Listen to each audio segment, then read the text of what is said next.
Yo, yo, yo, what up, people? Welcome to another episode or whatever of Lefty Live.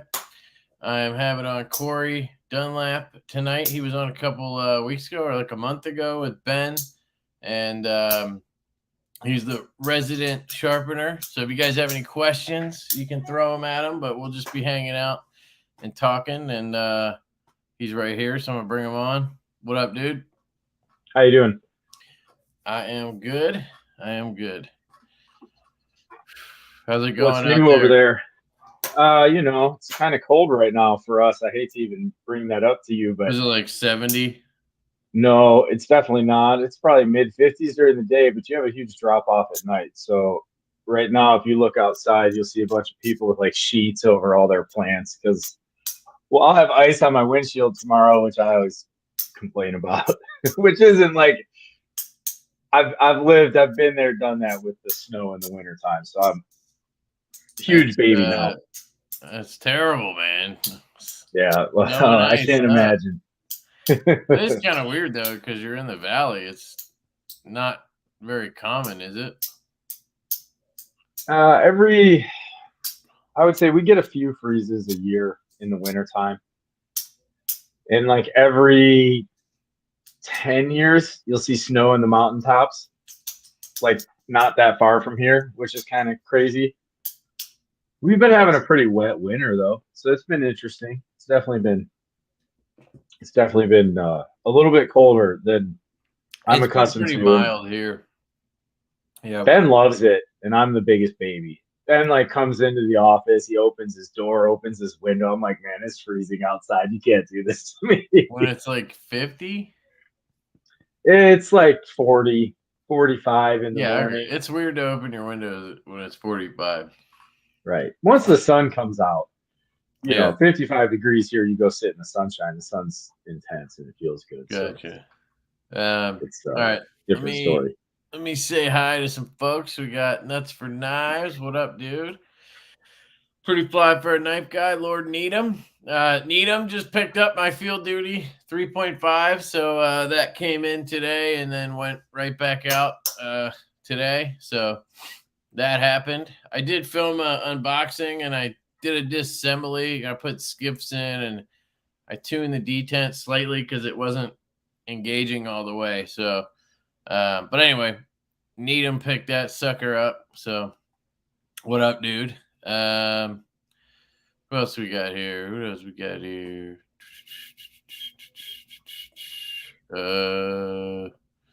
Jeffrey, what up, dude? What's going on? Roman, what's going on? Alice, hey Alice, how are you tonight? Brandon Lowe, how are you? Scott Teague, what up? Try to catch up. D Metal, sup. Dr. Drew in the house. This guy. There he is. Man? How are you, dude?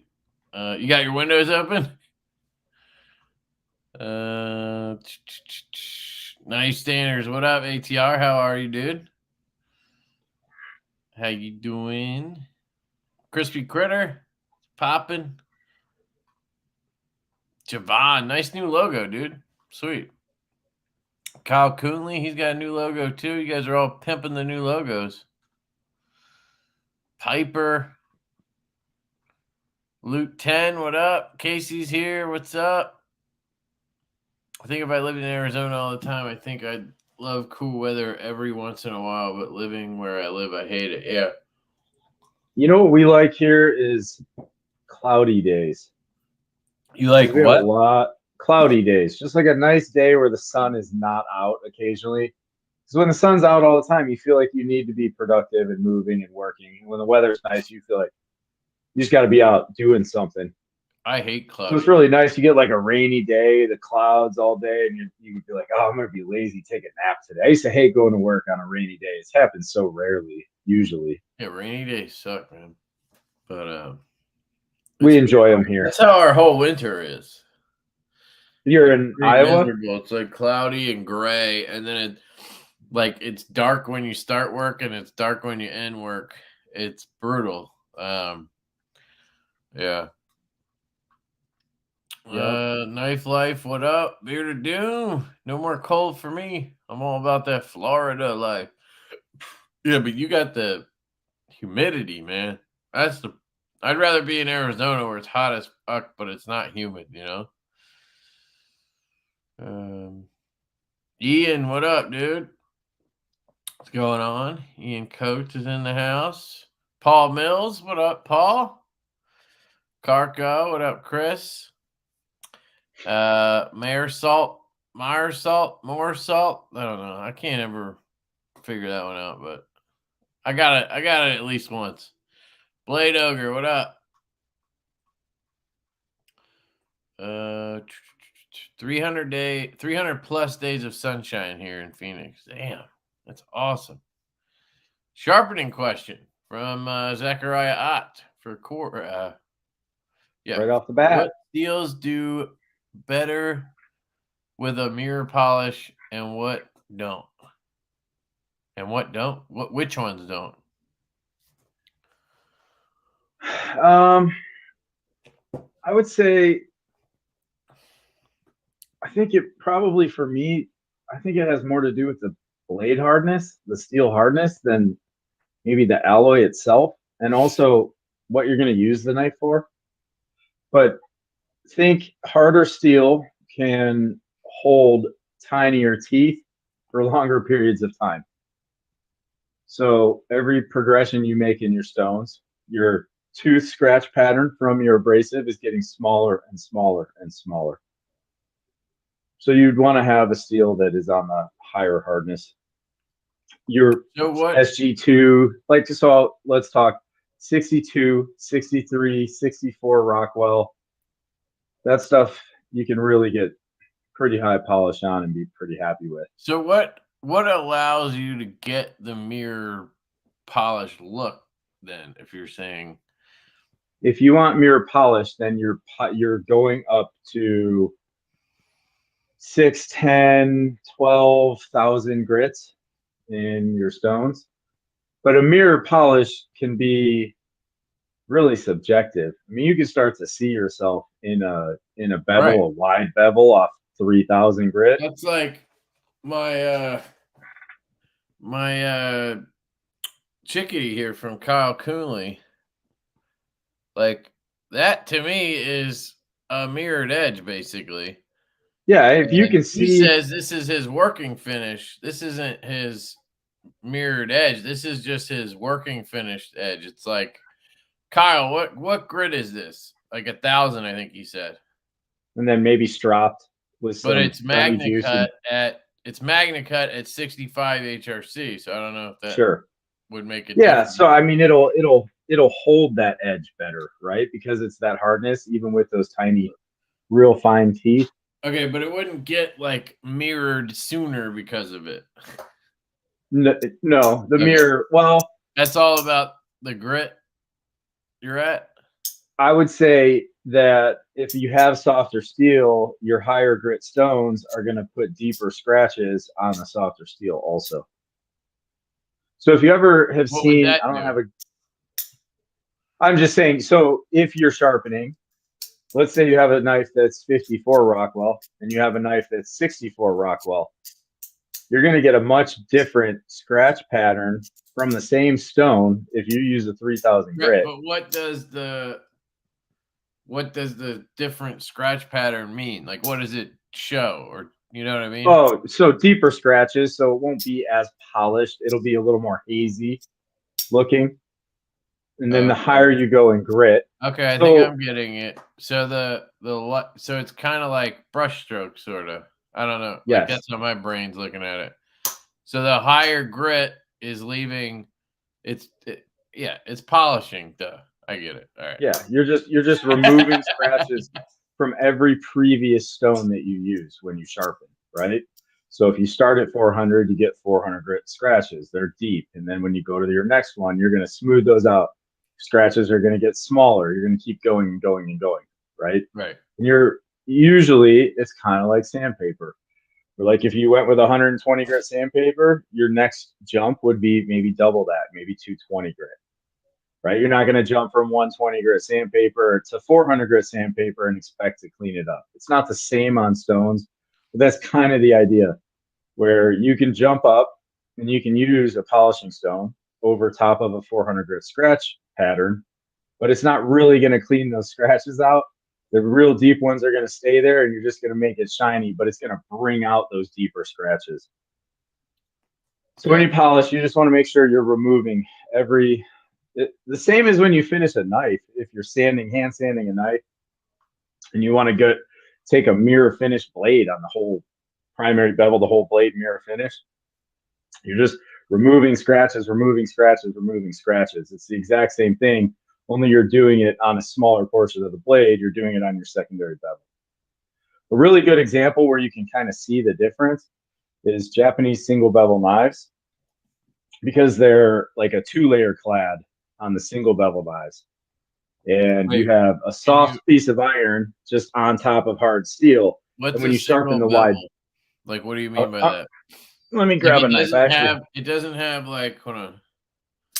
So from what I understand, right? Like, this is your primary bevel. That's your edge bevel, right? Yep. And primary and secondary. Okay, so secondary would be the edge for me. Okay, yep. I know it goes edge bevel, primary, or secondary. So what would a single bevel knife mean? That like there's no edge bevel, it just goes right into a. No, I'm going to show you right now. Okay.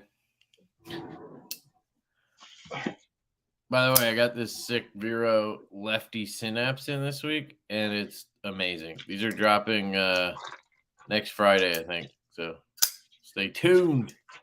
All right. So this is a Yanagiba, and this is a slicing knife. So see that large bevel? Yeah. And then if I turn the knife over, there's no bevel. So it's a chisel grind. Yep. Okay. So, and on this, in some of them will be flat on the back, but this one is actually concave. And then, yeah, but so like on this knife, you can see how shiny it is. Where's my finger? Down here.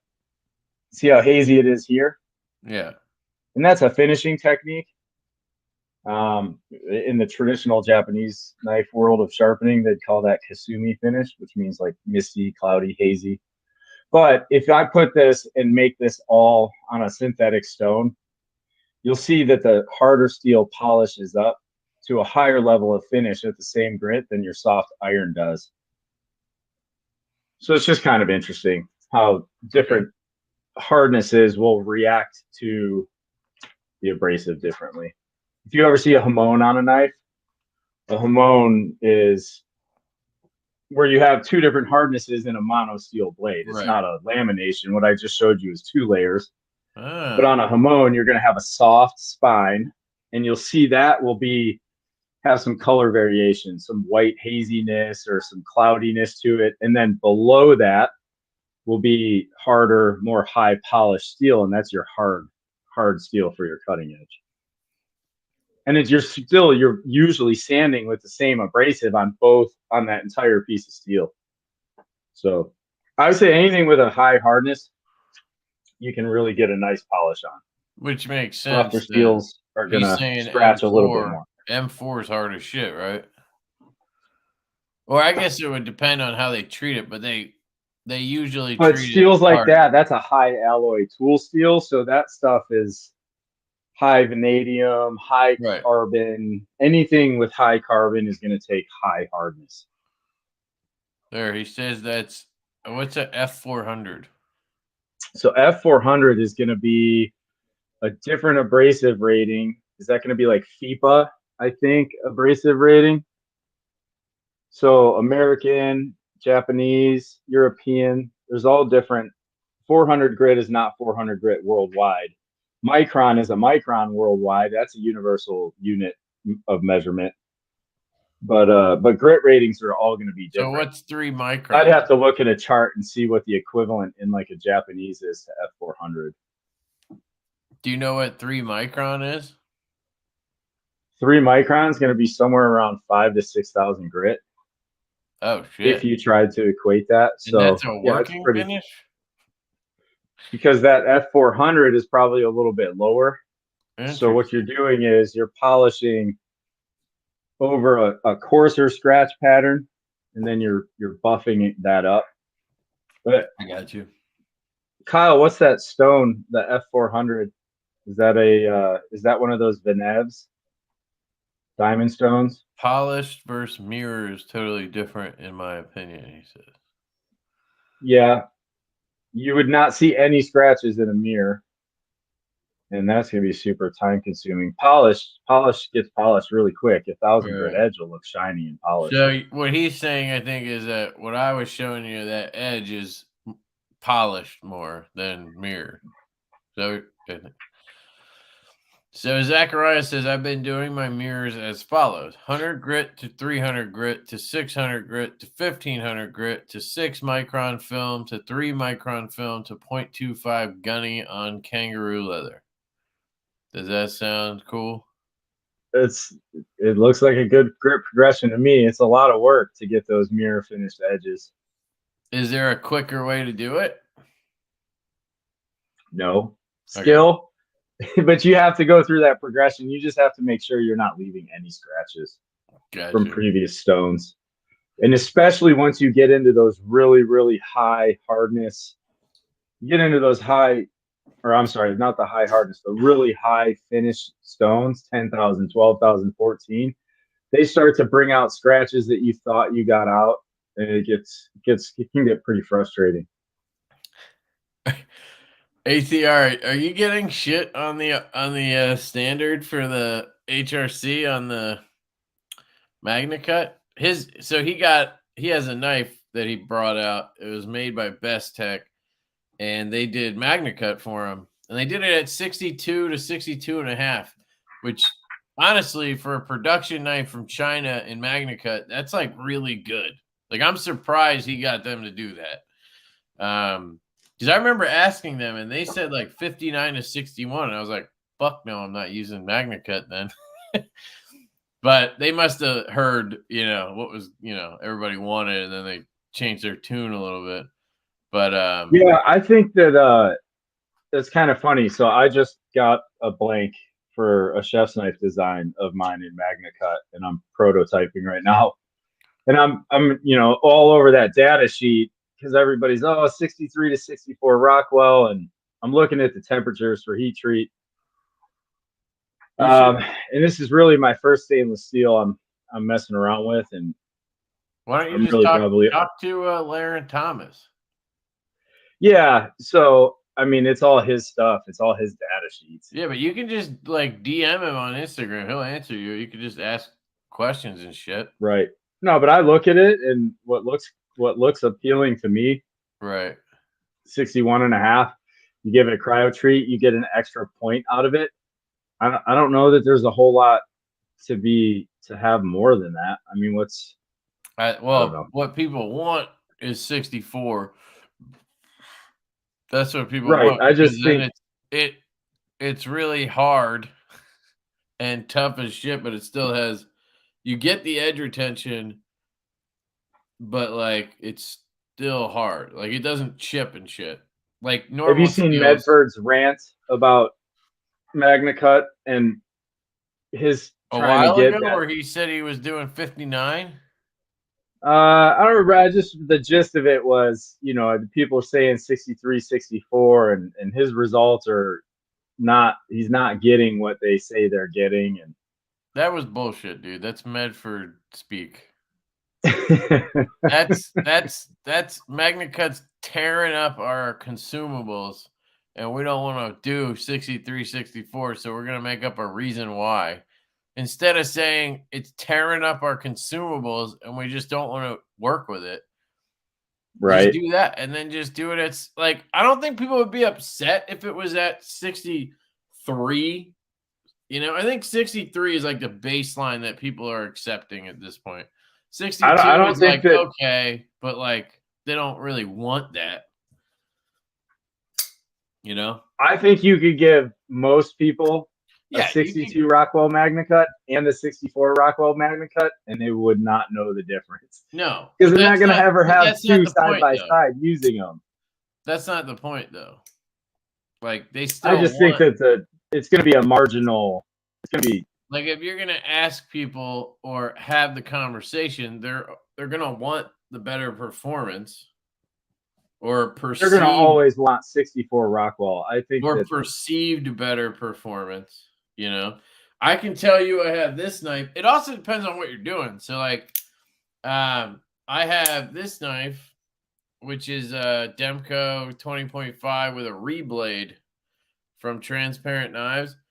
This is 8 thousandths behind the edge. And he does it. This one's at like 65 HRC, right. which to me makes sense because I got a super thin edge and I want that edge to, you know, cut Be shit. slicey. And I'm Yeah. not using it to, like, I'm not using it to chop trees down or anything. But Magna Cut's still like pretty tough at that HRC. From what I understand, Magna Cut's unique in that it like doesn't get like brittle or whatever. Like you can Yeah, go no, it's higher, very enticing stuff. to get the HRC, or sorry, you can go higher to get the edge retention and not lose as much toughness as you would with a lot of other steels. Correct. And you also get a lot of corrosion resistant. I actually think the corrosion resistance is what makes it the most appealing to me Yes, as a for kitchen me knife too, standpoint. as a consumer, because I rust everything. Yeah, I mean, in looking at Laren's coupons and his saltwater test over like 72 hours, and I mean, there's almost no spotting in Well, comparison to some of these Spyderco, other I think alloys. they're moving to Magna Cut in their salt series. That's how good it is. They are, and I'm going to be all over that. It's the Yeah. native Like, salt. you know, It's they going to did be their due diligence. Thank you, Piper. Here's your ball sack, sir. Kangaroo sack. Much appreciated. I got one more. Let me grab this other super chat. This one's from Nick. What up, dude? Sending this knowing Kev won't read this for another hour. Hey, man, I just fucking read it. What am I? I'm in the same minute, bro. Look at that shit. You owe me another $10 now for being a dick. I'm just kidding. Don't do that. But yeah, what I was gonna say is, like, I got this knife recently. This is the Shank Knives Ally, which, by the way, guys, I was so wrong. I kept saying Ally. It's the Ally. I'm dumb. ALLY spells ally. But this is an AEBL, which is like an old ass steel they invented for razor blades that is not gonna hold an edge for that long. And I've used it, I've carried it for like a couple weeks and used it for the shit I use knives for. It's still razor sharp. Like that's one of the most I open common. Amazon boxes, like, Right. So it doesn't That's matter. probably the most commonly used stainless steel knife in a lot of these custom stainless kitchen knives. People use the crap out of AEBL. Yeah. Yeah, it's fine. But Yeah, to me, there are a lot of. I mean, I don't know. Honestly, people would hate to hear me say it, but like you get a good heat treat on a American 440C steel, and like it'll do just fine. It's nothing to write home about, but blasphemy. there's nothing wrong with it. I know that's what everybody says is blasphemy. That's just because you get bored. Everybody gets bored. Yeah. But we No, could I all be think, happy with, but if you're paying for something, I think you should get the best of it, or at least an attempt at it. Like, don't use Magna Cut and then cook it at 59. Like, what are you doing? You know what I mean? Like, that makes no yeah, I sense to think me. that defeats it. That defeats the purpose Then you might as for well sure. use 440C. Like, But there's no reason, to me, there's no reason to get 59 Rockwell on that. right. Right? Or There's on just, anything, really.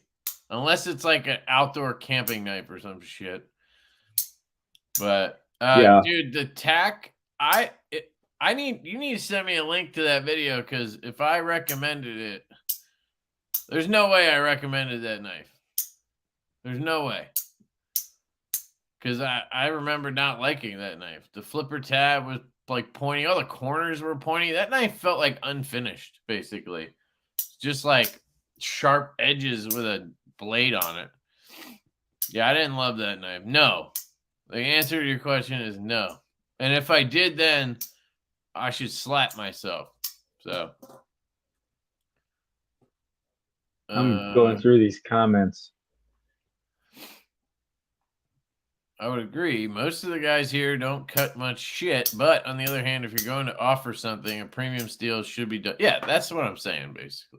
Yes, absolutely. Agree. But it doesn't, like, I guess what Corey's saying is it doesn't need to be at like 67 HRC. Like, you know, if you do it right at 63 or whatever, I think Magna Cut's just fine there. Like, you know, it doesn't need to be crazy hard. I don't know. Transparent Knives is explaining the balance at 62.5. Really interesting. Love the corrosion resistance. Yeah, the corrosion resistance is key. But I don't think you lose the corrosion resistance going higher, do you? No, but you will lose a little bit of the toughness. Not a lot, right. but I would rather get more edge retention on Magna Cut than toughness for the shit we're doing with folding knives. Here's the thing you also have to understand. Knife, with a kitchen knife, I think the balance is different. Yes, kitchen knives need to be tough, honable, right? And they also need to be tough, but they're gonna fatigue way faster than most other knives because they get used a lot more. But to me, 62 Rockwell and Magna Cut is very different than 62 Rockwell and 1084, right? So you have to also understand it that way, that it's because it's a high alloy steel and it's not just iron and carbon and trace levels of manganese. There's a lot of, you need to consider the HRC. Like, but consider the other elements, alloys that are in it, because 62 Rockwell and Magna Cut's going to stay sharp a lot longer than 62 Rockwell in a 1084 or in a simple alloy steel. They're not even going to be close, even at the same hardness. Right. So there's a lot. I mean, Magna Cut at 62 is going to be like other stainless steels at 64, right? So you're gonna get just different results. I'm excited to work with the stuff. I actually was kind of surprised. I thought it was like not a pain in the butt to sharpen. What was this? Sorry. What were you talking about? The Magna Cut. I was just saying, I think Magna Cut I'm excited about, and I think it was not a pain to sharpen. Oh yeah, the Magna Cut Buck 110. I saw those things were going for a couple $100. Like, who's buying that? No way. But I wouldn't say no if somebody gave me one. Gotcha. I haven't opened that, Kyle. I'll look at it whenever I unbox that one. I got a lot of packages today, and I was trying to rip through them. And so I got the Field Duty 3.5 in, and then I sold that. The detent is just too light for me on that knife. I even tried to tune it a little bit, and I got it to where it's like, it's okay. If you just flick it from the top of the hole, it's fine. And the top flipper works great. But like, I had that built up in my mind from having the original Field Duty, which is one of the snappiest detents ever. Like, it's the epitome of a good detent. So it was just kind of like, I don't know. And it was a little thicker than I liked. So I moved that one. And then I got a custom, a left-handed Laconico Echo. It's that new model with the hole he has and the warning or the sheep's foot. Fucking sexy as hell. But the reverse flick kind of sucked and it wasn't centered. So I sold it right back to the guy I got it off of because he wanted it back anyway. He only traded it because he wanted the other knife I had. So those both went right out the door. And then I got a knife that I can't talk about. Nothing like crazy. I have this knife I need to open. And yeah, so I just never got to that, Kyle, but I'll do it tomorrow. Might as well open this. I have this slip joint here. Have you ever? I don't know how much. Are you into folders at all? Me? Yeah.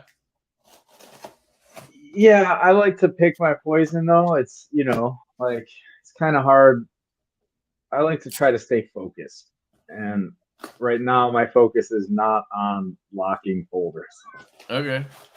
That's fair. I was just Yes, I asking. like knives. So like when I go to the knife shows, I enjoy seeing everything that's out there. But I was gonna ask you, how many knives do you have? How many knives I have? Yes. Uh, Total collection. do my own branded knives count? Because I feel like that's not fair. No. Just stuff that you own from other people. 1, 2, 1. I only own 2. I'm just kidding. 1, 2, 3, 4, 5, 6, 7, 8, 9, 10. So that's rows of 10, 20, 30. Probably like 32 here, and then all my Jack Wolfs. So that's like 42. And then I have a whole like little bag full of like, but they're all like, they're either like gas station knives or like a prototype somebody gave me that I don't want to, I don't want to sell it or throw it away. So I keep it in this bag. I don't really count those, but if you did, that's another like 20. But I'd say like 50 basically. I usually hover around 50, and then I sell a lot of knives. Like if I kept them all, You have too many. I'd have hundreds and hundreds, but I constantly sell like all the time. Actually, if anybody's interested, I was gonna sell the F5 Stormtrooper for $200, and I could be convinced to sell the black one too for $200. And then I was thinking I'd sell this Mach 3 as well. I fucking love this knife, but I don't know. I just need to sell shit. I just have so much shit, and I never carry anything after a review. Like it's really rare that I carry shit after review unless it's a Jack Wolf. It doesn't end up in the pocket all that much. Somebody asked what I'm carrying. So somehow I have a little bro. Ah, nice. that I shouldn't, but I do. And then I carry TM2 Maximit.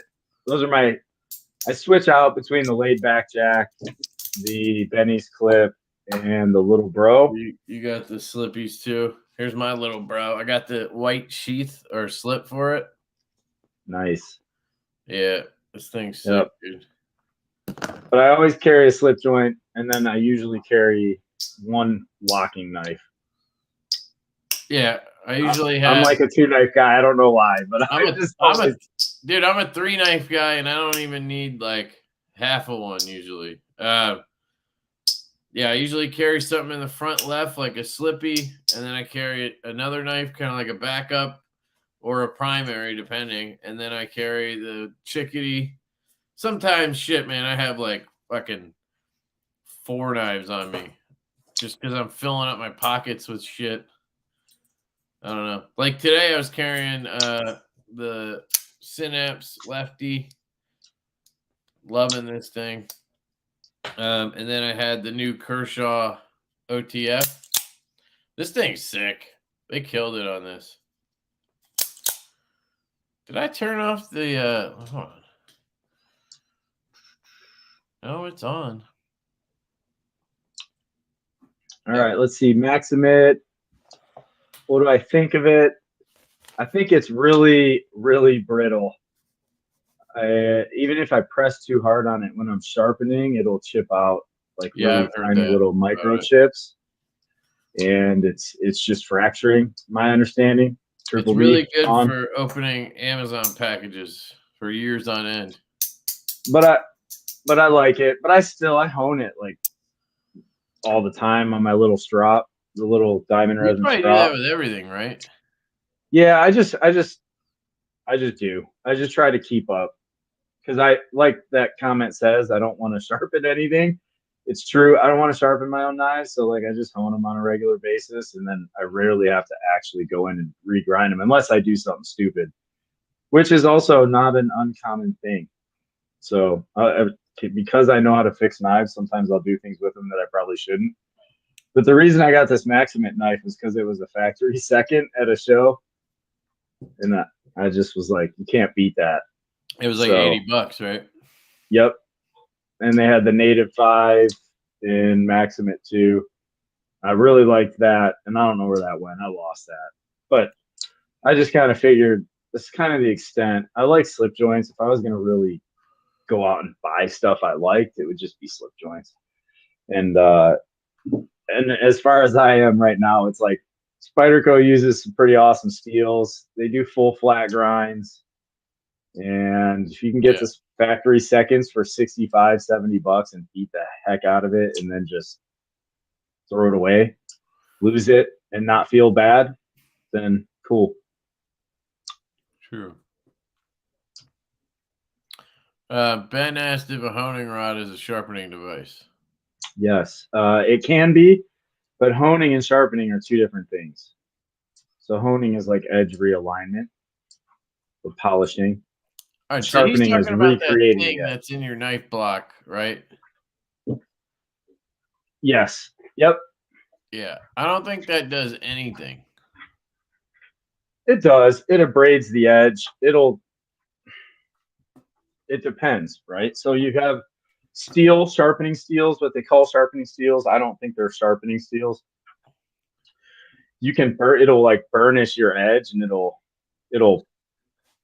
put a little tiny micro bevel. You'll start to convex, but what you're doing is just realigning any microscopic damage that's occurring from using your knife, right?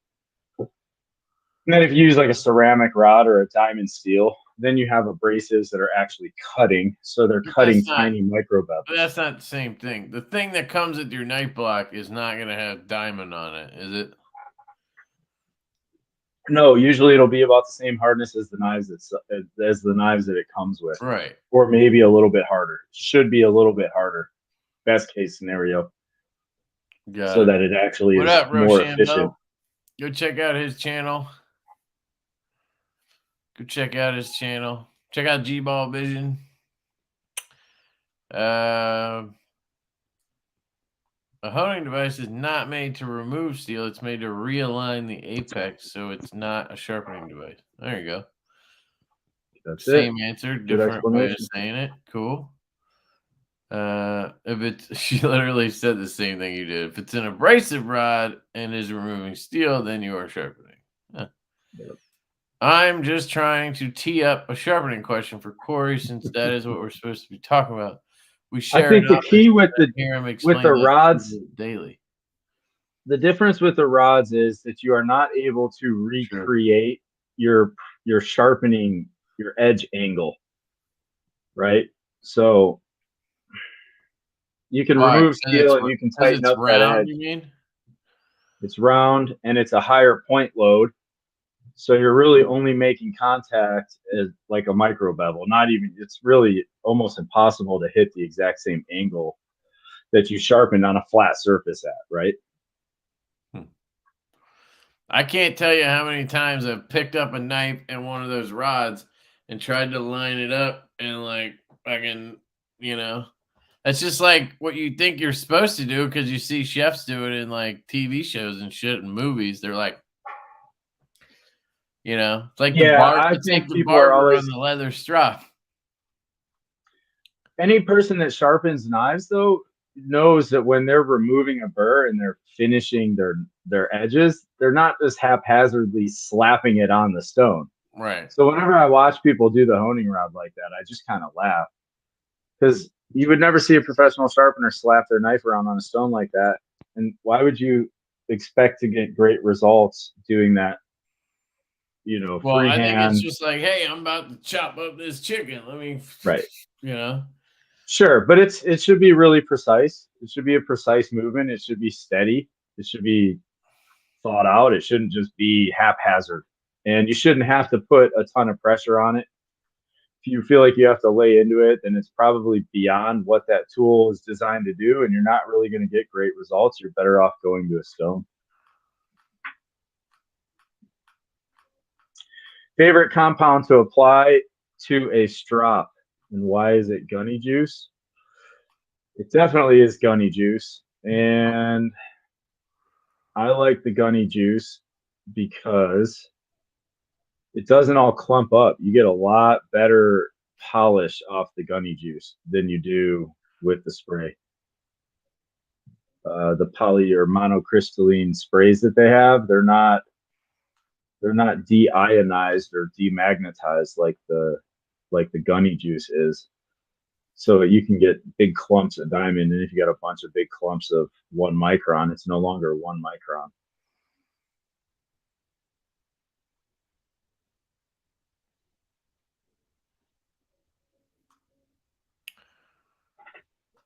What's the best way to sharpen a 3V convex Bark River Bravo 1? Belt sander. Yeah, I guess if it's kind of difficult to, well, if you're going to hand sharpen, you're going to have some natural convexity no matter what. We're never going to be precision flat bevels off freehand sharpening, especially if you don't keep your stones crazy flat.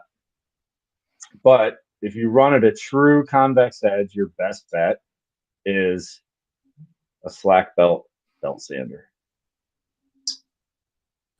All right. Is sharpening like any other professional trade where you can't stand doing it unless you get paid? Like shoemaker with bad shoes? He's saying No. they make bad shoes? Oh, their own shoes are bad. Got it. They don't want to make their own shoes. No, I like sharpening still, even after doing it forever. I just don't focus on my knives like that. There's a difference between wanting something to look pretty and cut well and just cut well. Usually you can make it look pretty good and have it cut great. Right. I don't get into, for my stuff, I definitely don't get into like chasing uniformity, and I always know I'm going to sharpen it again and or hone it again and after a couple of uses. So, but I don't dislike it doing it for myself at all. I will say this: I don't use single bevel knives anymore. Like that knife I pulled out and showed you guys, that Yanagiba, it's brand new in the box. It's an awesome knife. I haven't got myself to be able to use it because I don't want to sharpen it, because those are time consuming. What is it? And that real long single bevel knife I showed you earlier, it's for slicing sashimi, boneless proteins, mainly fish. It's the primary purpose. And you're sharpening the entire bevel, and it's a long knife. It's like 12-inch knife with a 1-inch wide bevel. And it's just a giant pain. So I try to stay away from using those anymore because I don't want to sharpen them. That's the worst though, right? Like, so I do that with knives too. Like, depending on what I'm carrying, I will choose one knife over the other because I'm like, I don't want to damage it, or I don't want to have somebody sharpen it because I don't sharpen, right? So that's like the best way to not have to deal with that is just not use them. So I just always pull out the chickadee or something else instead of whatever it is, But, yeah, no, but it's if you sharpen, like, you would think you would just not care, but I guess that's not true. So maybe what he was saying is kind of true. You are like a shoemaker. Those knives take me like in good condition. One of those knives takes me like 45 minutes to sharpen. And that to me, it's just a really long time for one knife. That's a lot of time. A chef's knife is, it's like if it's in good shape, a chef's knife is like a 3-minute sharpening. So to compare the two, it's a lot different. It's not enjoyable. There's a lot more steel. And then they look flat, but they're not. So then you're trying to flatten out the bevel. It's just a big pain.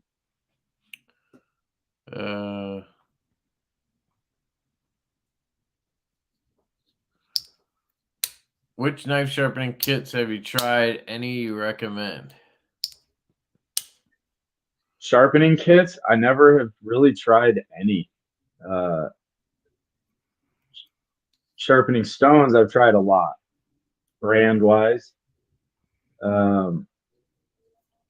But I just learned how to sharpen freehand, and I keep telling myself, like, you know what, I'm gonna play around with this TS Prof nonsense or whatever. I'm like, I'm gonna get myself a guided system and see if there's a way that I can incorporate that. And every time I think about that, I'm like, then I'm down this rabbit hole of sharpening again, which it's okay. Now I'm gonna buy all the different little 1x6 stones for this guided system, and I just don't have time for it. It doesn't work in my sharpening service business model. Like, do you even need it though? Like, I don't think I mean, there's probably some areas where it could make sense, right? Like there's always situations where an additional tool can help. But for the broad spectrum of stuff that I do and for what the majority of what I'm sharpening is, it doesn't make any sense for me to play around with it. It's just me falling down another rabbit hole, which I'm a knife maker. I have no limit to rabbit holes that I'm going down right now.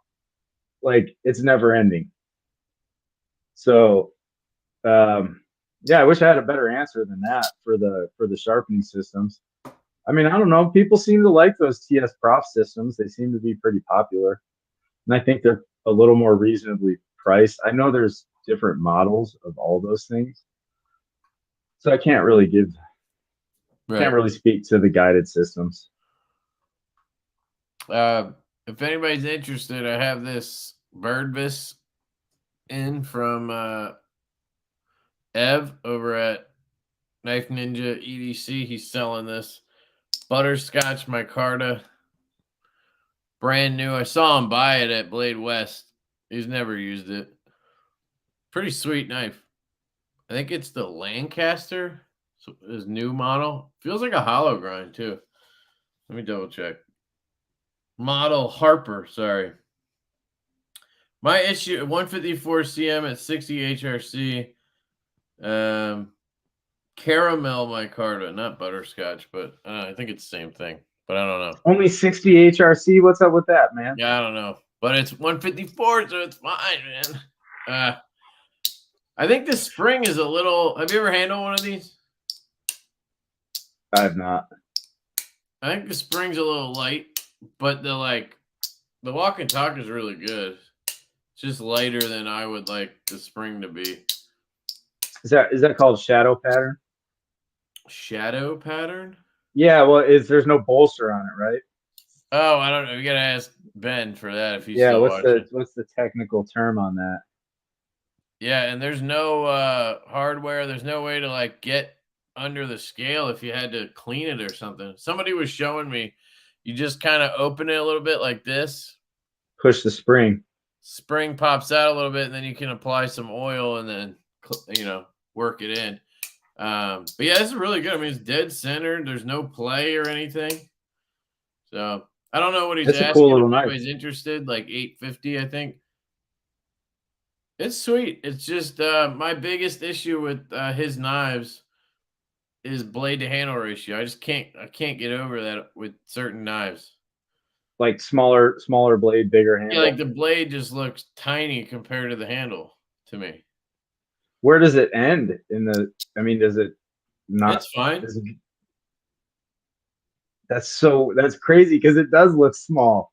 It's I think Ben could explain it. It's the way he does something, the kick, or I forget what it was. Do you see how far away the like pivot pin is from the scale? So I don't know. There's like a lot of that blade inside the handle. I don't know if that makes it feel more sturdy or something. Yeah, it has a bigger. I'd have to hear bigger tank. Somebody knows the reasoning, but that's why it looks that way. But yeah, it's fidgety as hell too. It's a good knife. But yeah, I was always tempted to buy one and never did. So at least I got to check one out for a little bit. I'll do a video on it if nobody picks it up. I got that. And then I do have a knife to give away tonight while we're in between questions. I got camellia oil from KPL. I got a new sticker we designed with Troy at Northwoods. We're working on this. Instead of Salt Life, Slip Life. It's got his little stitch thing over here, the cross stitch thing. We got patches coming with those stickers. We got Divo patches up on the site now for the Stout and the Growler. So if you have a Stout or a Growler, or you just want some patches, they're like 2-inch patches, a little bit smaller than that. The 2-pack is $15. Shipping is $20, and then they're $10 each if you just buy one. And we got shirts and shit up on the site now too. And then I have this giant mouse Ace Nibbler that I bought a while ago. I just haven't carried it, and I like some other micro knives, so I was going to give this away. Purple aluminum with N690. So that'll be the giveaway later. Any other questions you came across, or? Yeah, well, Ben wants to know if you sharpen a knife that cuts fish, if the knife smells like fish when you're sharpening it. And the answer is yes, it does. Steel is porous, and so are handles. That's disgusting. So just so you guys know, you can always tell the quality of the seafood or the fish that the restaurant or the chef is cutting by the way his knife smells when you sharpen it. Really? Sometimes it is funky. Like I think I've cleared Ben out of his office once. Couldn't that just be like, couldn't it just be the knife sat around after use without being cleaned or something though? Does it have to mean that the fish was bad? It usually means the fish is bad because fish should just smell like the ocean. Fish only starts to stink when it's rotting and old and not kept properly. So it gets pretty gross. Sometimes it'll smell, you'll get a knife in and it's like you could smell it, but it smells like the ocean. You're like, oh, this kind of smells like fresh sashimi instead. And those, it still kind of can be off-putting. But do I sharpen shears the same way I sharpen a knife? I do not. I do sharpen convex and beveled shears. And convex shears, you use a flat hone, and you're convexing and blending the entire front bevel, and the backside is like those single bevel Yanagis where it's going to be hollow, and then you're hand honing the back. And regular shears, you can use a wheel, but you're always going to have some sort of fixed angle guide on your shears, and you need to be pretty in tune with. The Japanese shears are going to be like a 45 to 55 degree angle, which is actually going to be really low. And then your other shears are going to be 25, 35. Barber shears are like 35, flat beveled, but very different. Yeah. Let me skip ahead because I was way back. Oh, Ben's asking all the questions. He doesn't you gave us an answer. Questions, Ben. We can just hang out too. I got a question for people in the room. So fixed blades, EDC, do you like a 3-finger handle, or you like to be able to get like a full grip on the handle of a fixed blade if you're going to have it as a daily carry? And what's your perfect blade size, blade length for an everyday carry knife if you're going with a fixed blade? For me, it's as small as possible. So like this is what small. Yeah. Fucking tiny, dude. This thing is minuscule because I don't want to feel it on my belt. I don't want to feel it at all. You know, that's you wear that. Oh yeah, that's disappeared. That's Jake B Creates. That's the chickadee. Yeah. So I don't even know how many fingers do I get on that thing? Like just maybe 3. But usually just 2 I'm using. Now, can you carry that in your front pocket in the sheath, or is it only on a belt? I have a leather clip slip sheath that I use for that. I rarely do it, but usually it's cross draw appendix on my belt because it just disappears there. I can wear this thing all day and never even notice it's there, which is the point, because that's always what happens to me. I'm doing this and I put the knife down on the desk, and then I go downstairs and I need to use a knife and I don't fucking have one, even though I own 50, and then I'm like, boom, got my chickadee. So that's why I have that and carry it all the time. Fixed blade's a felony in your state. What state are fixed blades felonies? There's no way. To me, you just can't conceal it, right? As long as you wear it out in the open, you should be able to have one. You must live in New York. Yeah, otherwise, yeah. Or California, I guess. I don't know. Funny here because in Arizona, I could walk around with a Bowie knife on my hip and it wouldn't make a difference. I mean, I could conceal a Bowie knife if I wanted to. It wouldn't make a difference. Yeah, I mean, Arizona, you could do whatever, right? I mean, pretty much. Yeah, I get it. Everybody's kind of got a little mixed feeling on that, but it sounds like 3-inch blade, 3 to 4 finger on the handle. You like bigger knives or making bigger knives? Yeah, I like. Yeah, I enjoy making larger knives for sure. Although I have a couple of kind of like boot daggers I'm making right now that are going to be pretty sweet. What's a boon dagger? A boot dagger. Oh, I was like, what? Yeah. Boots. Boots. Those will be interesting. I want to get this dagger thing down because I want to make a push dagger for one of my journeyman knives when it's time to test. I want to have a dagger in my set of 5 presentation knives, and I think I really want to do a push dagger because it's a short blade. The longer they get, the harder it is to make everything straight and symmetrical, right? But most people don't throw a dagger into their performance or their journeyman test set, so I want to. I don't know. It's probably not a good idea. A lot of people would say keep it simple, pass the test, but I feel like if people are going to take orders for a dagger, you should probably make a few of them. So you never know what people are going to ask you for when you're a knife maker. I get some pretty crazy requests. Poon dagger every day. Yeah, you gotta carry that boon dagger, man. I carry a poon dagger. Yeah, there you go. Have you seen a whole lot of the gecko camo carbon yet? This stuff is. I think we were gonna do that. We were gonna do that on the old growler, but we didn't. So no, I haven't really seen it at all.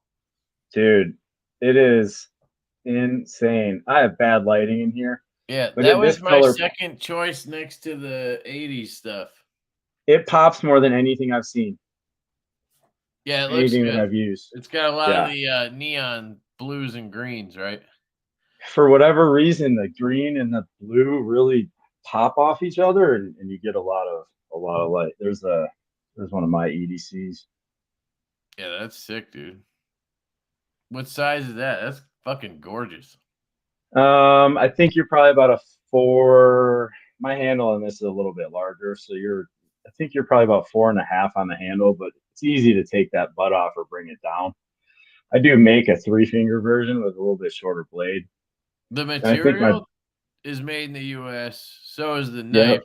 I don't know what he's asking. What's made in the U.S., but the material, yes. He's asking where you got your handle material advice from. Advice. Well, I'll answer where I get my handle material from. I have a select few vendors that I use. But if you want camo carbon, it's going to come from Rockin' Blocks. And he also sells some killer koa.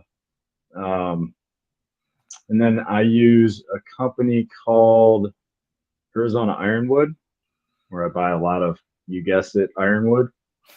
And but he also sells bog oak, and he does a lot of the really cool dyed, double dyed, stabilized burl woods. So I look for a lot of that stuff. I like a lot of the dyed woods. There's a guy named Terry at TNT who does stabilizing and dyeing and processing, and he had some really, really great stuff. And all these guys have really great customer service. I try to just keep it to a few select vendors that kind of know me or that I work with. That, right.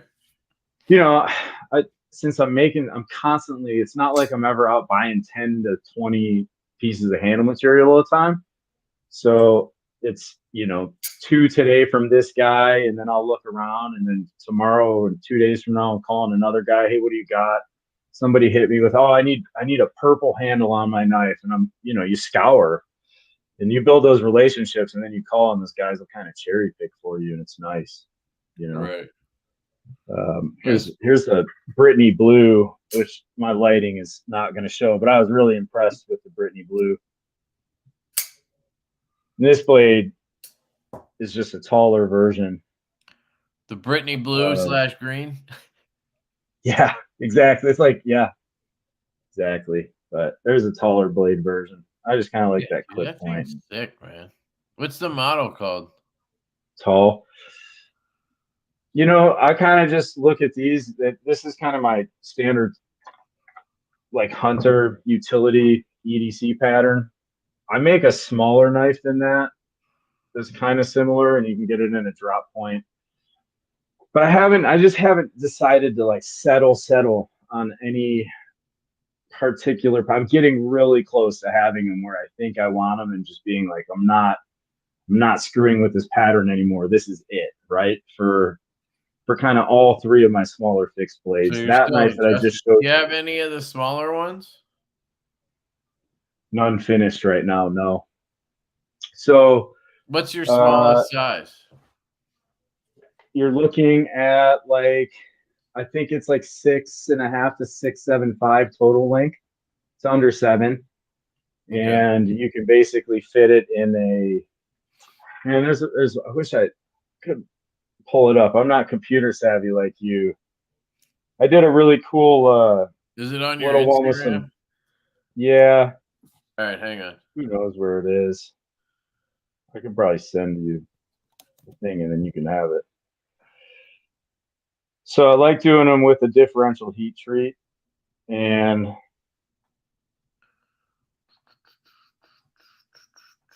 right. Is it somewhere in the neighborhood of this? Keep scrolling down. That's so the those Gecko are basically one. That's yeah, sexy, those are the 2 I just showed you, and there's 2 wooden handle larger blade versions. Damn, dude, those are so sexy. I want one of those. I don't even use fixed blades. All right, keep scrolling. The kitchen knives are sick too, man. Keep going. Keep going. This thing? There's one. Okay. So yeah, it's similar, but more drop point, I guess. That one's a drop point, and if you keep going, you should see one. Maybe it's not up there. That? No, I'm gonna have to send it to you. Through the old IG. I guess we got an idea of it. Yeah, but I do it with a clip point instead of that drop point. And I do it without that. Well, the ricasso area is still there, but I don't have. I like to be able to sharpen my blades all the way back to the heel. So there's some tiny cord wrapped ones. Those are old world. This kind of looks like one of those. What's that guy's name? He does the really popular French front flippers. It kind of looks like one of those, but open. I can't remember his name. He's like, they're mad expensive too. They're like $2,000, 3, 4, crazy. All right, I just sent you in your on Instagram. Yeah, in our message thread, I just sent you this cool little clip. Yeah, that one. There it is. Those are fun. With the lava flow. Yep, I like that. That's like knife. cross cut too, dude. That looks sick. That's nice. I like the choil for sure. I'm a choil guy. Yeah, so that's my smaller knife, and that's going to be about 6.5. Gotcha. All right, cool. Fun stuff. But that camo carbon. Actually, that one was fat carbon. David Lespect, that's his name. I don't know if I've ever seen his stuff. I'll have to check it out. I mean, he does. Here, I'll see if I can. I don't know if he's on Instagram, but if I can pull it up, I'll show you. Because it just reminded me of that in a way. My buddy had one of them. Knives, David Lespect. Yeah, here we go. I'll show you. Check out this dagger he did. This thing's sick. Or whatever you call this. Look at that. That's gnarly. That thing's very cool. That's a folder too. Like, that's crazy.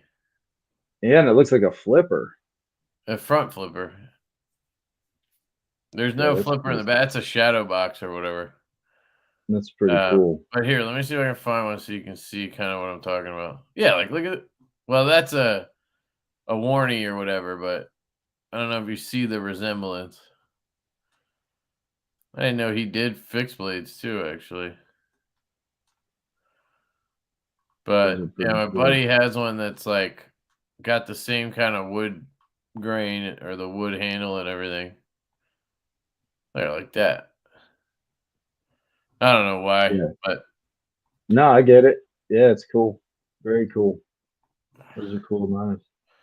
Yeah, they go for like. My buddy got one for $38. I don't know if he's here, Brian, but he got one. It's like $3,800 at Blade Show on auction. Just insane amounts of money. Somebody said, "Can you talk about the design choice on some of your larger kitchen knives, where they have a darker kind of unfinished?" Oh, we talked about that last time. It's the what's that called? When you do the that differential heat treat. Right. I force a patina on them to show the differential heat treat. Is that it? I think so. It's like that shit. There's like a term for it where it looks like kind of grungy on parts of it. You know what I'm talking about? So I would have to. Oh, okay. You know. So you have this. Some of those larger knives are Sanmai or Gomai blades. So you have. Oh, that's a forged finish. Yeah, that's what it was. Forged finish. Brute de forge, or in Japanese, it's called Kurochi finish, or you'll see it as like. I think that's what he meant. Because he was looking at this, like a kitchen knife that has, Yeah. Yeah, just leaving the forge scale on. I just have a lot of clients that like that rustic, handmade look. And to be perfectly honest with you, a lot of people, they just like, I love a nice satin finish. I really do. I think it looks just so clean when it's like all pulled strokes running in the same direction. But a lot of people just don't really appreciate it. Yeah. So a lot of people like that darker. I like the contrast on those. What's up, Yeah, Corey? that's what it is. I mean, so when you think about a knife, you think about designing anything. You want different finishes. You want contrasting colors, finishes, bright colors. That's how I look at knives anyways. When I think about like, what do I want this knife to look at like at the end? So this was a custom order, and this guy had some pretty clear direction. Later, Casey. Well, good night, dude. So ironwood, bright copper, you know, my camera sucks. Turquoise. And then I do a lot of the heirloom fit because a lot of the bolsters I'm doing are shaped and finished, and I don't want to grind that transition because I don't want to mess up my bolster. A lot of times I'll color a bolster with a torch, turn it purple or blue. But like on that one, so you've got, you know, a belt satin, and then you've got the forge finish. So you just have a lot of textures going on. There's a sculpted. That handle material is crazy, dude. It looks almost like some kind of leather. It's just ironwood burl, man. Ironwood is just crazy. Yeah, it's cool. Yeah, it can be pretty sick stuff. So I was just kind of looking like, how can I make something and have a lot of different finishing techniques or colors going on, right? Whether it's right or wrong, I don't know. I just like what I like, and then I make something, and sometimes I make something that I think is really cool that I would like, and people are like, eh.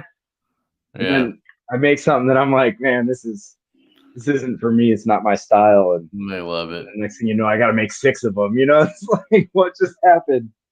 Right. But I'm not the only person that has said that. Sometimes there's no rhyme or reason. You make something that you think is going to be really cool, and then you don't get the same response you thought you would from it, right? So Right. G-Ball, I'd probably get the Avant ABNT. The Ozier's, I don't know, it just doesn't do it for me. Kickstop's cool, but I'd rather reverse flick a knife. So there we go. Forge scale. Yep.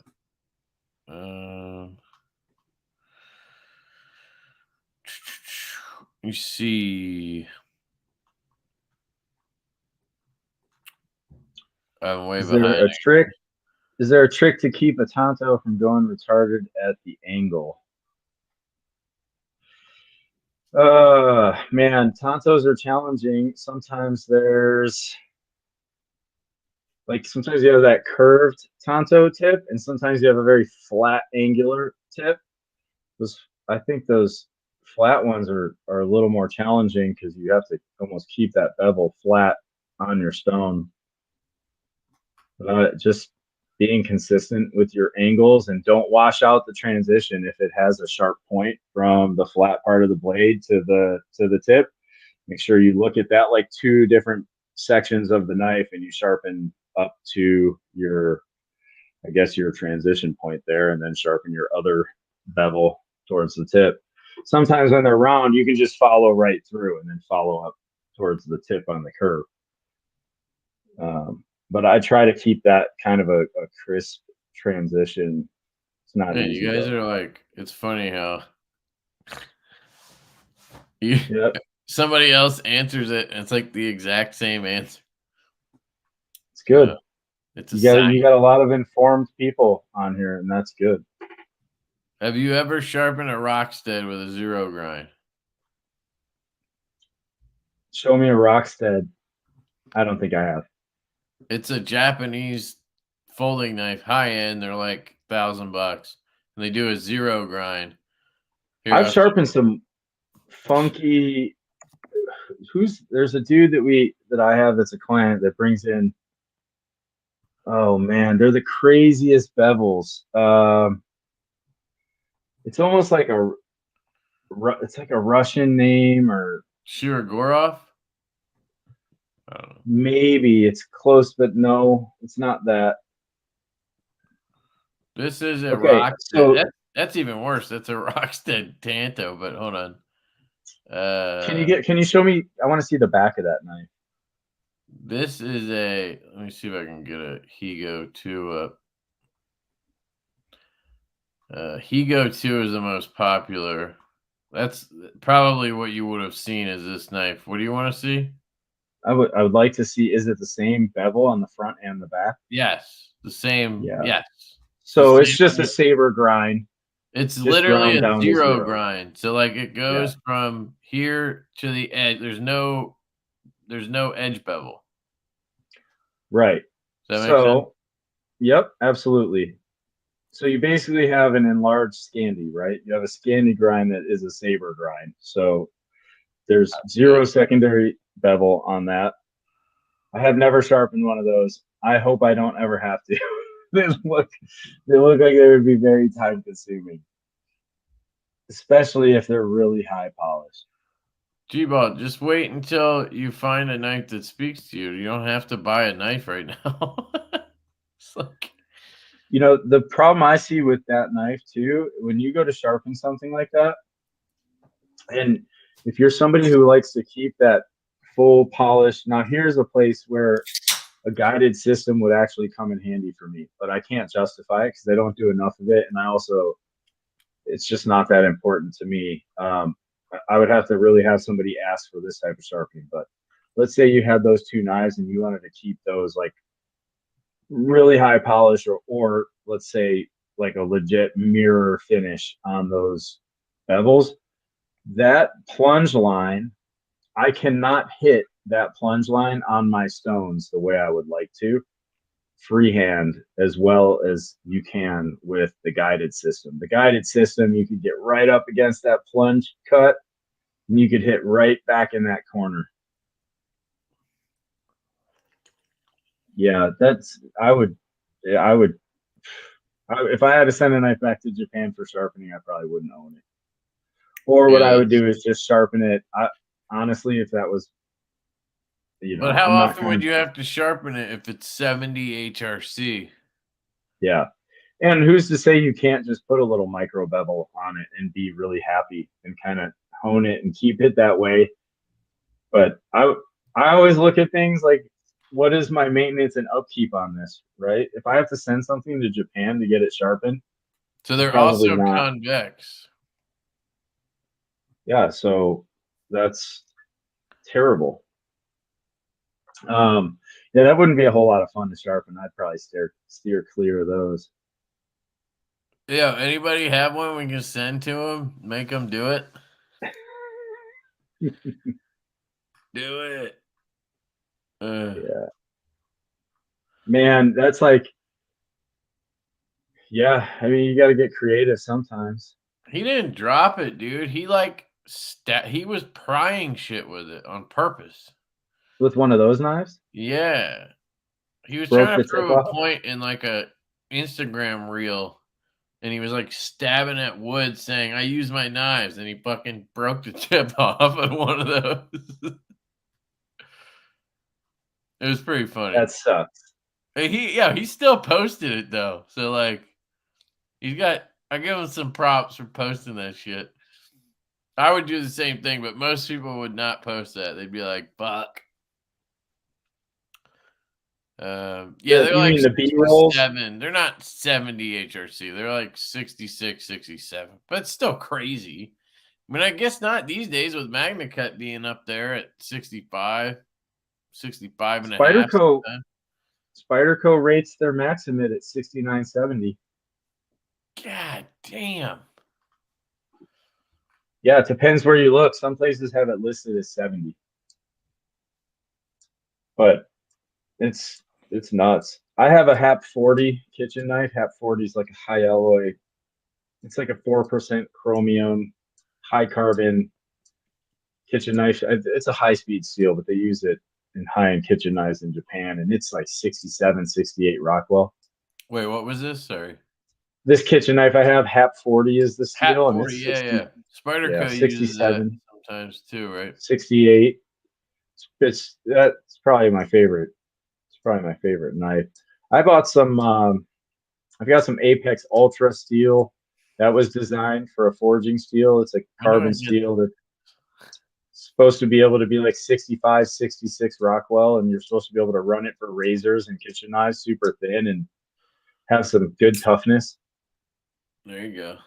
I've had this Spyderco for a long time. You didn't get the 15V Shaman? Did that come out yet? I'm not into Spyderco. I think I just saw it at SHOT Show. I think it's the Manix is the one that dropped. I don't care about that shit. I'm not buying the same shitty knife just to get a steel in it. Oh, I just broke like a ton of hearts. Sorry. Yeah. Hey, that's kind of, I realize that's like Spyderco's thing, and it's a working formula. Oh yeah. It's just not my formula. That's all. Right. That's okay though. We can be different. That's true. I just sent my knives out to Corey for sharpening. Super fast turnaround. Great service. Yeah. Same here. Got ours back in a few days. And they're sharp. I will be the first to admit I don't use them. Did you? Oh, how bad is the steel on those kitchen knives I sent you? I know the one is like a custom with Nitro V, so I'm sure it's decent. But like the other one was like a Wusthof knife. Are they like what steel do they use? X15 Chromo V. Is that like horrible? Which is like it's like a 0.5% carbon. It's probably like 50. Shit. Probably like 56 Rockwell. They probably list it between 56 and 58, but it's probably 54 to 56. Man. But those things, I mean, my wife's been using that thing for years and not complaining. Right. Well, so it's thin, right? So even in a situation where it's not that sharp, because of the really thin overall blade geometry, you can still force it through food. But if you use a knife on a regular basis and you really know sharp, if you're used to using sharp knives, it just starts to bother you so fast. Like, I swear I used my folding knife one time and I'm like, I gotta hone this thing. And it's it's Maxit. It's like you probably don't have to actually hone it. We all do that though. It's like you use your knife twice, then you want to strop it. Like it's just part of the knife. Yeah. Yeah. Well, and it's good practice too. You should do that. You shouldn't have to sharpen your knife. It shouldn't take you like forever to sharpen a knife. You shouldn't have to do it so frequently. If you're a cook, that's a different story, especially if you're working with 58 to 60 Rockwell knives. You just stall them out in one, you use it one day and get through a shift. And by the time you're done chopping through all that stuff, it's time to touch it up. Yep. What up, Javon? I don't know why I said. Oh, I'm just reading your comment. People were calling you out. True. Choose debate over hate, mother. Yeah, I agree. I think that's what's wrong with our world is we're not allowed to debate anymore. Everything's like, all out war. Pretty sad, really. I'm a butcher and can tell immediately when my edge needs to be honed. There you go. That's good. Especially once you start using a sharp knife, you just get there. Chef's knife with Nitro V. I really like Nitro V. Sharpens really well. I have seen it's supposed to have really good corrosion resistance, but I don't know if it's just my clientele or the people that own the Nitro V knives, or maybe it's what kind of finishes are there? Because I've seen Nitro V rust, but it's always been a bead blast. I would say the one I see the most that gets the most staining is it's a belt. It's a satin belt finish. So it could be because the grind lines are opening it up a little bit. But yeah, with Nitro V, that shouldn't be happening. I wonder why that would be. But I've heard kind of the same thing. So I don't know. All my Nitro V rusts, and even my D2 doesn't. But is all your Nitro V bead blasted? Because if you're getting Nitro V from Civivi, which is like one of the only companies that uses it, it's all bead blasted fucking shit. And that's what makes it rust. Like I had a Ferrum Forge Stinger in Nitro V, and it rusts like crazy, but it's a bead blasted blade. I think I think any of those finishes, the stone, for some reason, I think anywhere you put that texture, you're going to be more likely to get that. I mean, it's a thing, right? So if you mirror finish something, you might get a patina, you might get like a little discoloration faster, but the surface is less porous overall. so it actually will not rust as fast. So Right. bead blast, you're putting a lot of texture there, and yeah, all my Nitro V rusts, yeah, I've seen it, and the ratings on its corrosion resistance is supposed to be pretty That's corrosion weird. resistant. Yep. Because I've heard the same thing. It's supposed to be high corrosion resistance. It's supposed to be good for kitchen knives. Tungsten.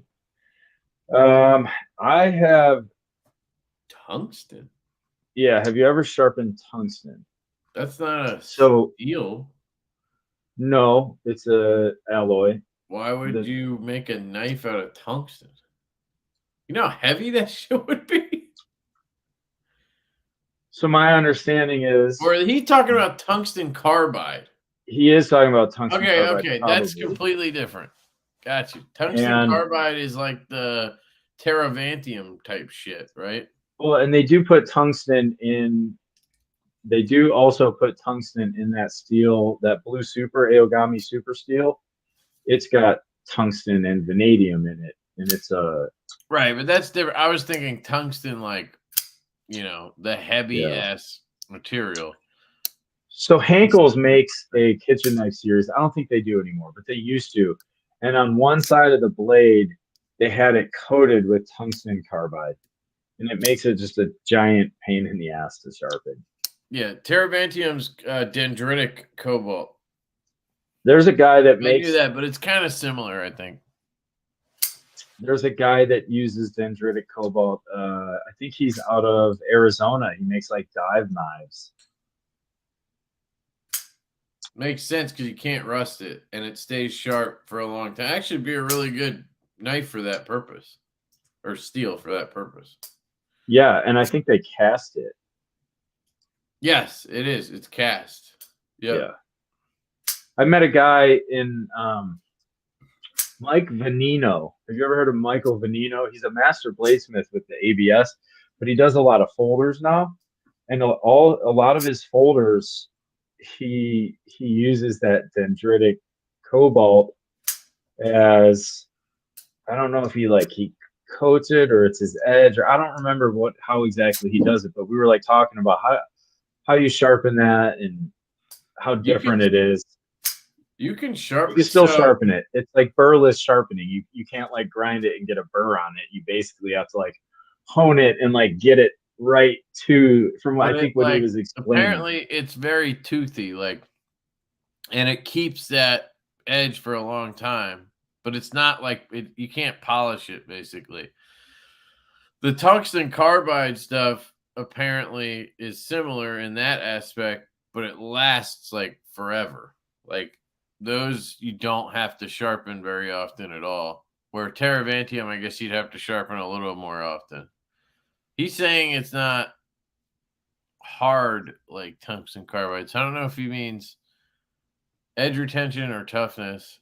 Teravantium is 100%. Yeah, they both are, I believe, because Teravantium's dendritic cobalt. It's not steel. It's not metal, so it doesn't rust. And I believe the tungsten carbide. I'm not sure about that one. If that one rusts or not. I don't know. That'd be a good video. Somebody comparing those two things. Tungsten carbide can get 70 plus HRC. Yeah. No, I know it's not the same thing, but it's similar in a way, is what I'm saying. It's like non-metal or non-steel shit. You know what I mean? They're Both not Yeah, steel, there but you go. they're different things.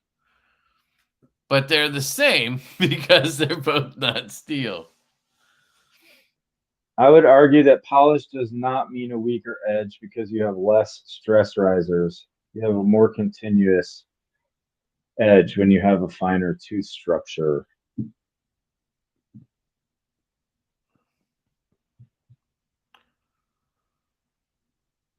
If that makes sense and that answers your question, pretty straightforward.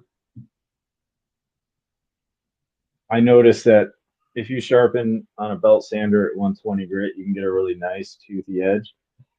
And if you do the same thing at 220 and 320, you're more likely to have micro chipping and even, I would say, some edge corrosion on the 120 with the larger scratch pattern. So a finer scratch pattern should be tougher. Thoughts on Benev diamond stones versus nano hone diamond? Great question. Benev diamond stones, the little that I've used them, I've only touched one, and it was one of the double sides, but it was a finer, I forget what the rating was. Another knife maker that I hang out with uses them. I just remember them being very hard and very slick. And they're different than what I would consider the closest thing to the Venevs would be like the Japanese Naniwa makes a diamond resin stone.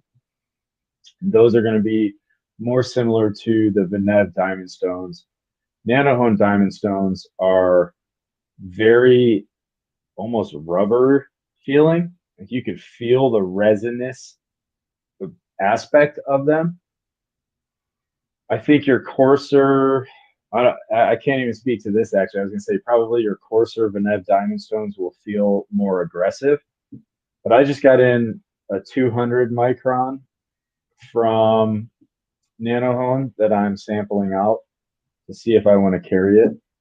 And I almost think it might be too aggressive. Like on a couple of things that I was sharpening, it was almost stripping. And I don't know if it was just because I was using a knife that had just really fatigued edge steel and I should have flattened off the edge before I started sharpening it. But I almost noticed it was just stripping the edge. It was pretty aggressive. But otherwise, I would say those Venevs in the lower grits probably cut or feel like they're cutting quite a bit faster than the Nanohones. I don't have a lot of experience with those, though. I do have a lot of experience with the green resin bond stones from Japanese knife imports in the 1000 and 6000 grit. And those are pretty similar to the Naniwa ones. I think King sells them. I'm pretty sure it's the same manufacturer on all of them. You know who sells really cool diamond stones a wide range now is Tosho Knife Arts. I mean, they're I think a majority kitchen knife store and Japanese imports. But Ivan, their sharpener, I don't even think he's in Toronto anymore. I think he lives in Japan now, full time. And that guy they have the biggest range of diamond stones you've ever seen. And they seem pretty intriguing to me, but I try not to fall down the sharpening stone rabbit hole. Since I like sharpening, I find myself wanting to purchase stuff that I don't need to use in my daily work because I already have something that'll do it. So, but very different. I would have to play with the Venev diamond stones a little bit more. Okay. I know another guy who's like a big sharpener, Jared Neve. I think he loves the Beneve stones. At least he's a lot of people do. G-Ball, the Avant, I will probably sell as soon as I get the new one back. Mine had a little bit of lock stick, so I sent it out. The blade shape just doesn't. It's just not for me. It's got that belly up to the tip, and that's just not something I'm gonna like using. So it's kind of like a big old clip point. I don't love those either. So, but I don't know if you don't mind that blade shape. I think it's a good knife for sure. I really enjoyed the new version with titanium and Zerk and shit. They have some pimped out ones too. That's for knives. I want Wolverine's claws, same material they were made of. Adamantium? I don't know if that shit's real. I think they made that up for X-Men. So you're probably going to be waiting, but you never know. Could be. I saw the Triple B diamond stones, the vitrified. Yeah, I use the 400 grit. It is my main course stone. I love it. It's probably not necessary if you are not doing really heavy lifting, but for me, trying not to use a belt sander, it's absolutely necessary. I also own the 1000 grit. I don't think I needed the 1000 grit. I think my initial intention was that I would use the 1000 grit to start knives and then I would jump to a finer stone. I used to do that with the Japanese Knife Imports 800 grit vitrified diamond stone. I was able to kind of start everything there and then jump to just a finishing stone, and that made my sharpening process 2 stones instead of 3. But the 1000 from Triple B just doesn't give me that.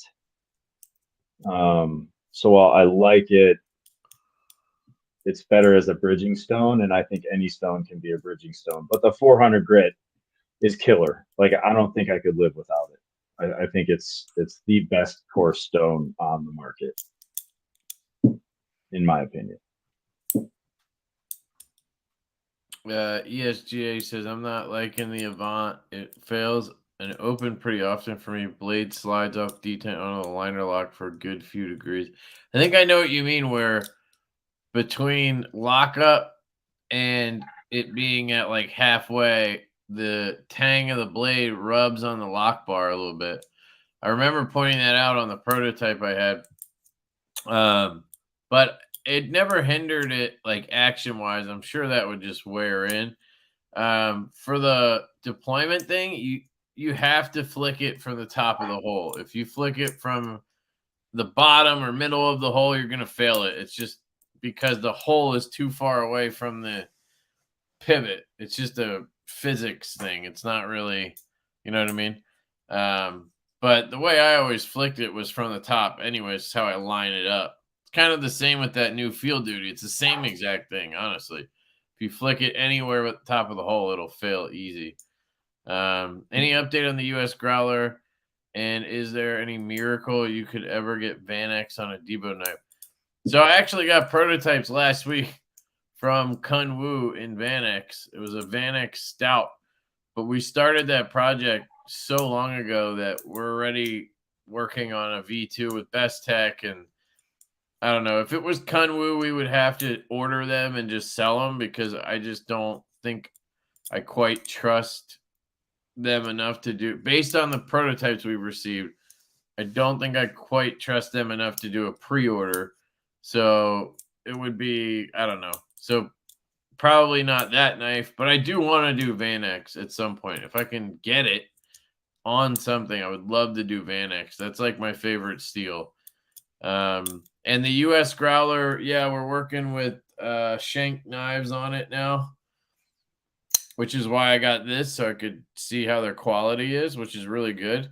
So we're working on some revisions, and then we're going to get cracking probably on a prototype. And if all goes well, we'll probably do like 20-piece runs, kind of custom runs, small batch. So it's not going to be really a production knife, but it'll be interesting. I think it'll be cool. And if it all goes well and the demand is there, we'll probably roll that into a full-on production run at some point. But we'll see. So we're still working on it for sure. Apparently the company doesn't make the 400 grit. Did you already answer this one? No, I just saw that. So I was going to answer. There's a couple more. So Blade Lab, yes, if you can get on that list, get one of those stones. If you can't get one of those, continue using the plates if you have to. But the 800 from Japanese Knife Imports, it's not the same. But I'll tell you, if I lived with that stone as my main stone for 5 years, the 800 grit vitrified diamond that John at Japanese Knife Imports has manufactured for him. And honestly, I'm like, man, I can't wait to buy another one of those. But I do believe that you just need to get on that sign up list. They sell out really quick. I don't think they make more than 50 of each grit when they do a run of those, maybe 100. I don't know. I don't know how many stones Sean brings in when he gets them, but they go really fast. They're really hard to get. You might also check the Portland Knife House or the Phoenix Knife House. I used to work at both of those places, and they will have a couple of those triple B vitrified diamond stones in stock from time to time. So you could check either of those places and see if they have any. It's a long shot, but they might. And then the other question I saw was it this one? It was about the diamond plates. Yeah, I think the DMT plates wear out fast as well, and I think they leave really deep scratches in your knives and are hard to clean up after. So I definitely think if you're someone who's not using power tools to get your sharpening started, then they can be a good starting point for really serious repairs. But I just personally, I try not to use those anymore. I do like the resin bonded. They feel more like a regular stone, and they're not so pressure sensitive. You're not going to strip off the diamonds in a bonded stone. So Asian steel, hard to come by. What about Beskar steel? Like, what's an Asian steel? Like BG10 or like what are Asian steels? Yeah, I guess 10A. anything. I think he means Austrian, maybe. Vanex would be Austrian. We were talking about Vanex earlier. I don't know. Orlando, no, you can't have my CWF Micro Arcadian, but they drop pretty regularly. Just hit him up on Instagram. Paul, I kind of answered that. We got prototypes from Kunwu in Vanex, but I don't know. I just don't think quality wise I'm going to trust them at this point with something that might have to be a pre-order. If we get some money together, we could just order a run, and then obviously it's not as big of a deal. But just based on the prototypes, they were really good this time around, but there was still like the logo was upside down. They used all T6 again instead of T8, like just stuff like that where I can't have a screw up like that if I'm going to do a pre-order or something, you guys order it and then you get T6s. Be like, what the fuck, So, what would be your favorite diamond resin stone that is readily available? For what purpose?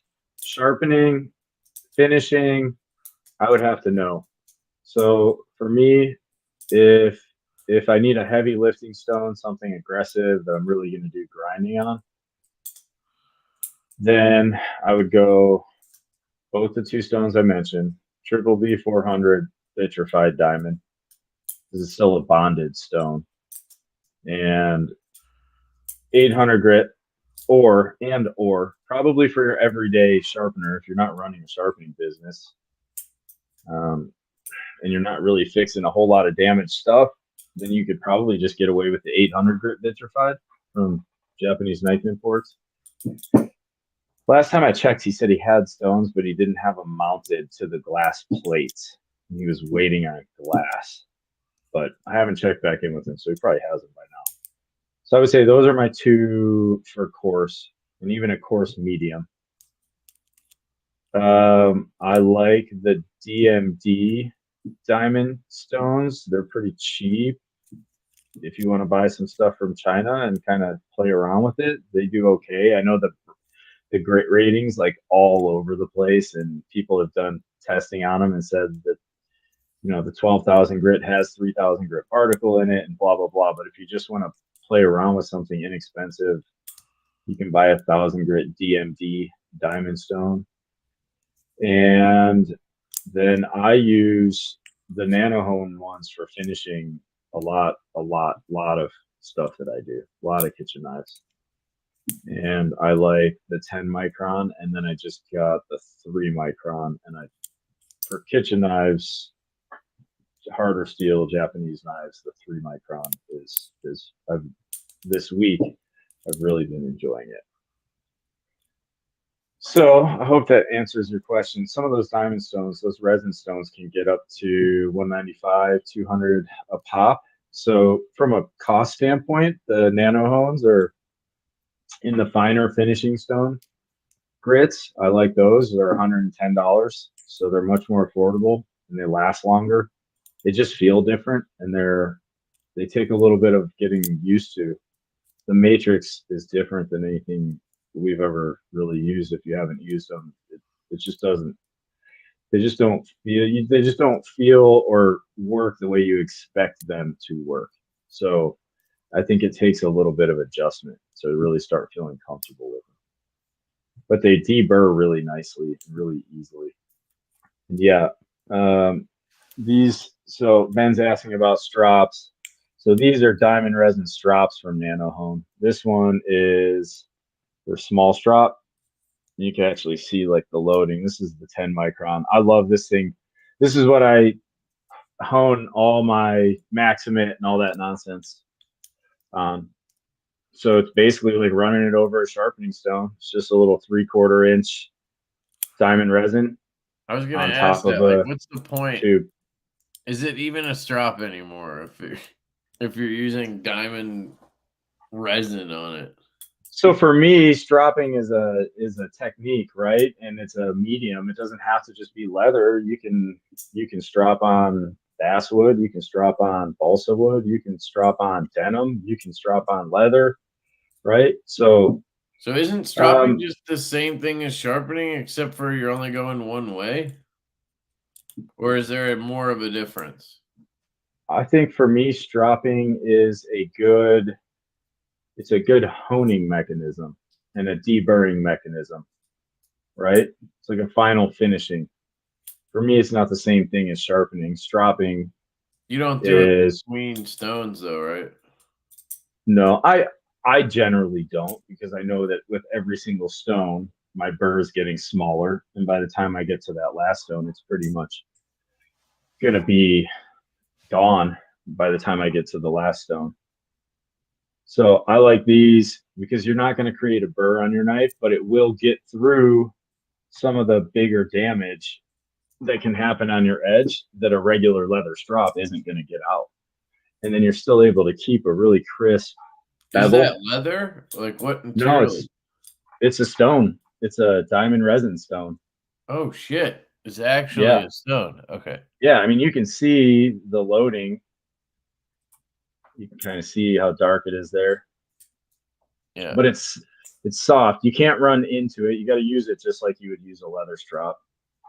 I mean, I have my knife here. It's pretty easy. I use my jeans a lot. I finish a lot of knives that way because once you deburr basically, but you can hit the same angle that you sharpen at, right?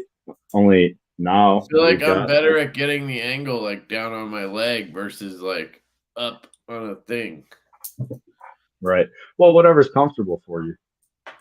But I'm really just sticking around. Like I don't know what I'm doing. Sometimes if it works, it doesn't have to make sense. It just has to work.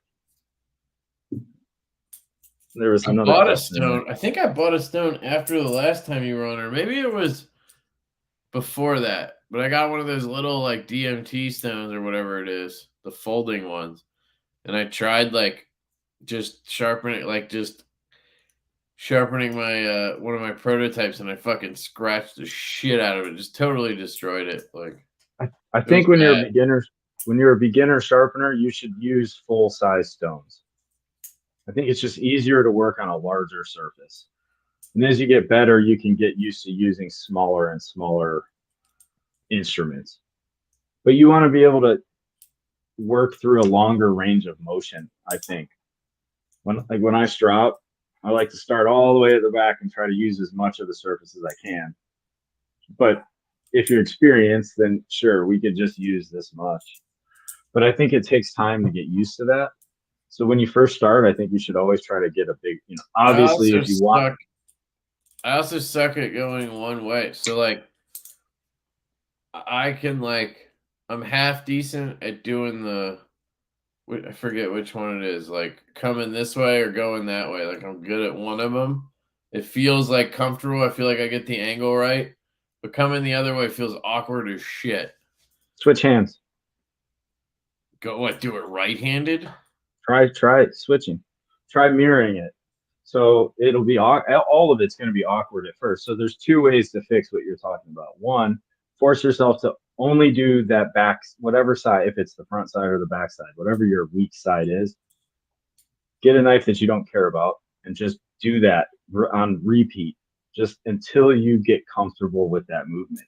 So if it's the back side of the knife, right, then just until you get comfortable to where you could do this without even looking at it, you're just going to focus on that one side. Muscle memory. Just practice over again.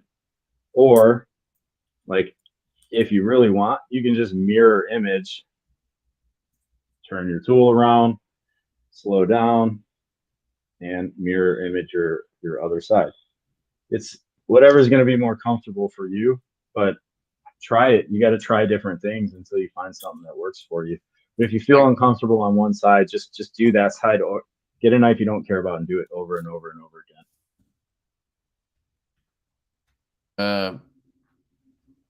I have a way of doing it that works really well, actually. Here, let me show you. So what I do is I click this button right here. And yeah. I pick out the type of knife I have. So, like, I got a folding knife here. I click this, I add it to my cart, and then I ship my knife to this address. To someone who does it. Right here. And then it comes back like, I don't know, within a week, sharp as fuck. And I get to carry a different knife in the meantime. It's a win-win. And it's cheap as shit, dude. I sent you 2 kitchen knives. I think I spent $30.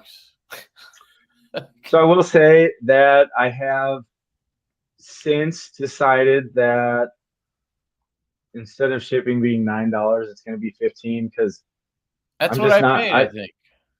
Yeah, so because I want to insure everything now.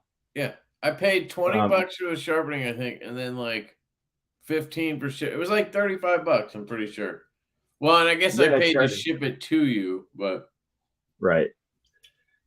Question here: 800 grit vitrified be a good finishing stone? I think it's challenging. You certainly could finish off an 800 grit vitrified stone. I think you have to be pressure sensitive. Yeah, I find what you like. Sure. I think if you finish properly, that could be a good edge. I've never tried finishing off the 400 grit and then a 1 micron strop. I think it would really depend on the knife I was using. I don't really use a knife that I think a 400 grit edge is what I need.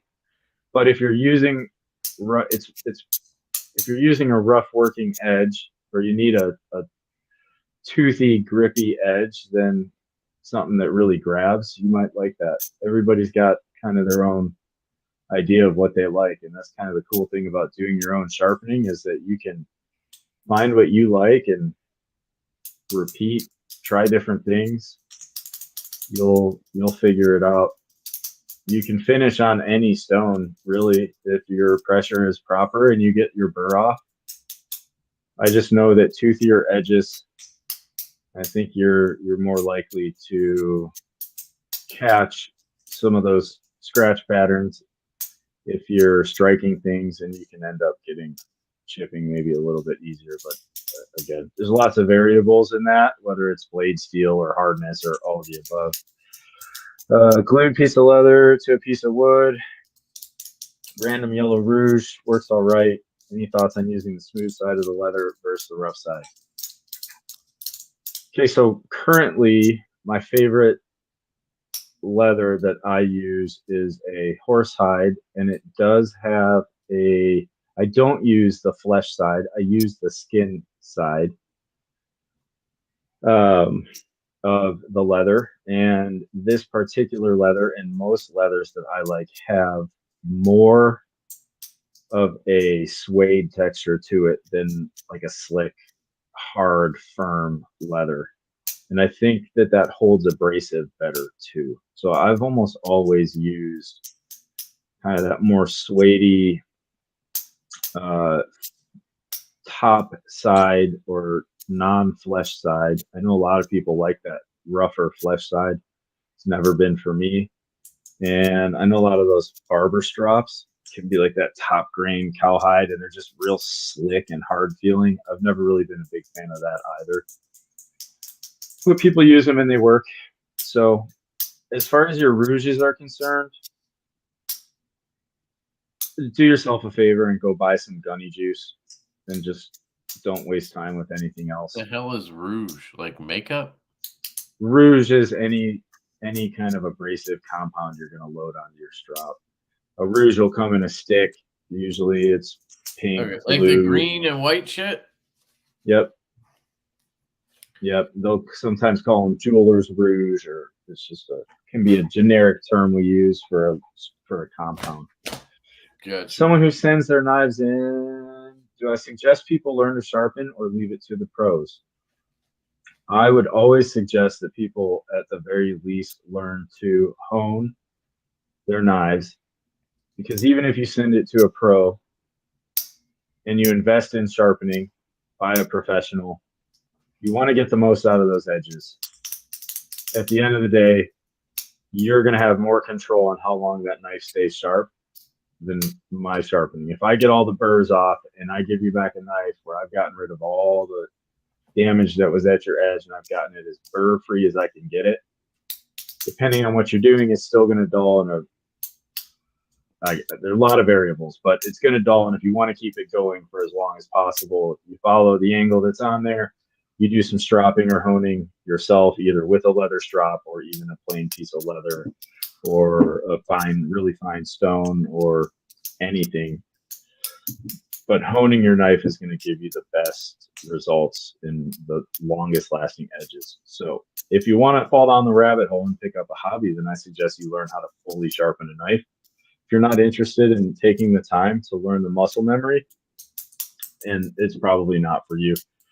Plus, sharpening doesn't have to be a huge investment, but it oftentimes ends up being quite a large investment. It doesn't have to be. Oh, man. All right, I got to wrap it up because I actually have to be up early as fuck tomorrow, which sucks. And everybody here is sick as shit. And I need to sleep some shit off, but I want to do this giveaway. So let's answer any of these last questions, and then we'll roll into the giveaway. Oh, I'll get it set up so you guys can start entering. This is for the Giant Mouse Ace Nibbler, the KPL Camellia oil, and a couple of Divo patches, the Stout and the Growler patch.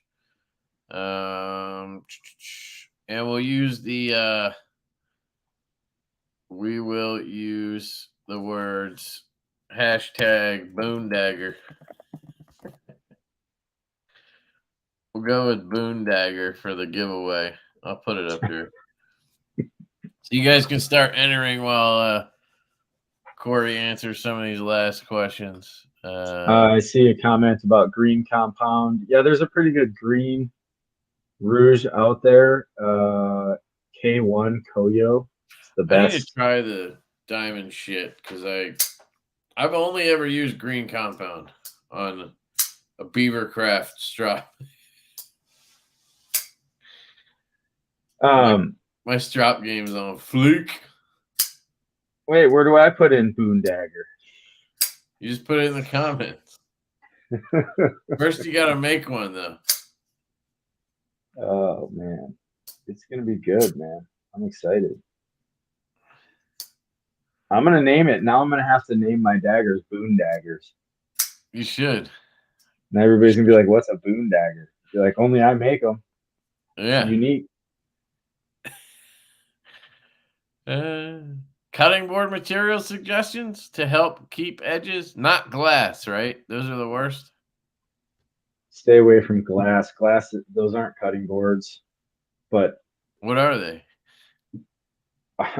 dishes, like trays.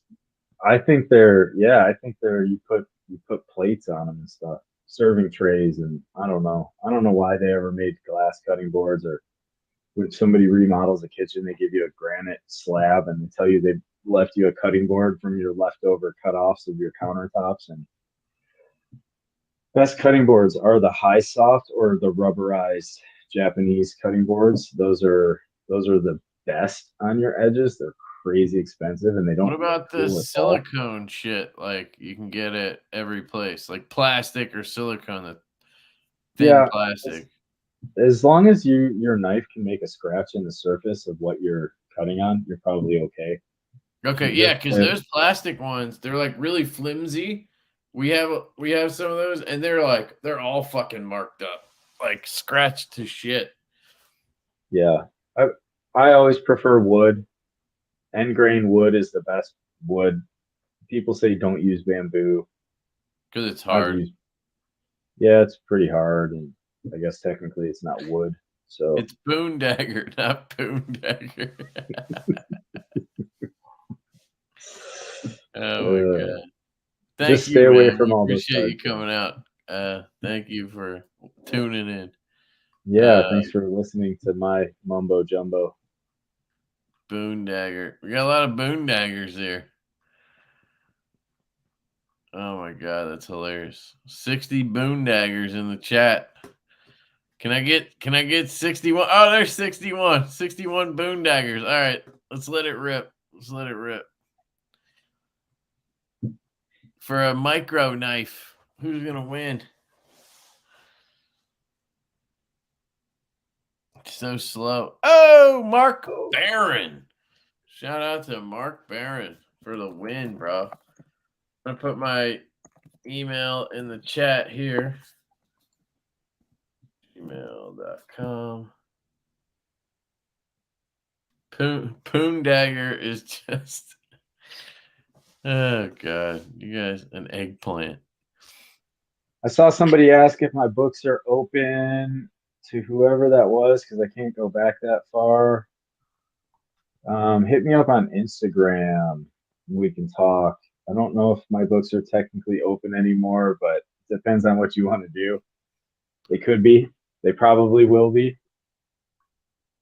But also, yeah, whoever that was, just shoot me a message on Instagram and let's touch base. I like making stuff. Nice poon, Mark. Oh, good. All right. Oh, yeah, I was going to point it. He said he lives alone and you wouldn't guess how unnecessary a cutting board is. What do you cut your food up on, I guess? Or do you just like go out every day? Well, that's, of course you don't need it then, you know? Yeah, I mean, I don't know. I use a cutting board every day. Thanks, Oreo. I mean, I don't cook, but I like when I do anything related to it, I use a cutting board. So I don't know. That's weird. But hey, to each their own. All right. Is there anything you wanted to say?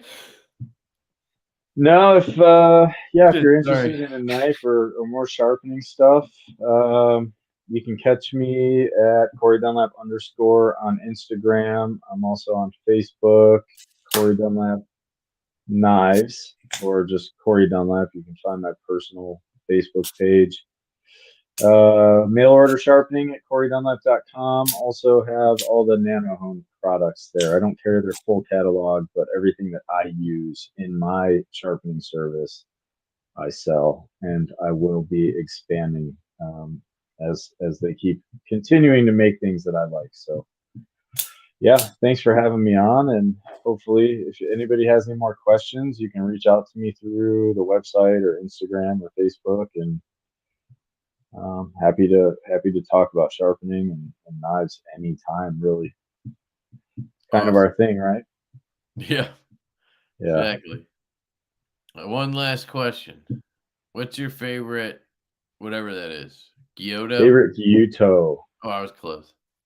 So my two favorite Gyutos. What is a Gyuto?